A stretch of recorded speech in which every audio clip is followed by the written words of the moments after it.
جس کی نصیب میں سجدہ تہجد لکھ دیا گیا، اس کی نصیب میں خدا لکھ دیا گیا۔ جیسے محبت کی انتہا کو پہنچ کر معراج کا افسانہ لکھ دیا گیا۔ کوئی ان رنگ برنگی رونقوں میں ہی عمر بھر غافل رہا، اور کسی کے حصے میں خدا سے گفتگو کے لیے ویرانہ لکھ دیا گیا۔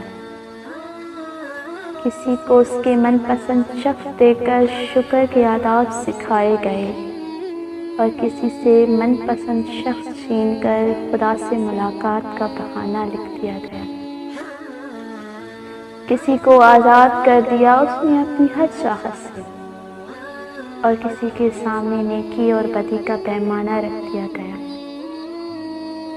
کوئی بے سکون رہا وسیع و عریض مکان میں رہ کر بھی، اور کسی کے حصے میں چھوٹا سا پرسکون آشیانہ لکھ دیا گیا۔ کسی کو پلائے گئے مسلسل ضبط کے گھونٹ، اور کسی کے حصے میں صبر کا نوالہ لکھ دیا گیا۔ کوئی محروم ہی رہا اس کی محبت کو محسوس کرنے سے، اور کسی کے حصے میں اس کا ساتھ دوستانہ لکھ دیا گیا۔ سارے دن تو سب کے لیے برے نہیں ہوتے نا، کبھی رو دیے حالات وقت پر، اور کبھی مقدر میں مسکرانا لکھ دیا گیا۔ تو تقسیم ہے اس کی، کوئی مجرم ٹھہرا کوئی مظلوم، کسی کے حق میں گرنا ہو گیا لازم، اور کسی کے حصے میں گرانا لکھ دیا گیا۔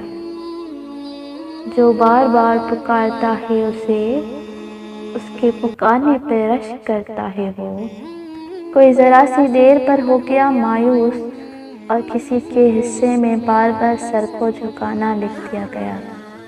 کسی کو 4 قدم کے فاصلے پر مل گیا، اور کسی کے نصیب میں لمبا سفر لکھ دیا گیا۔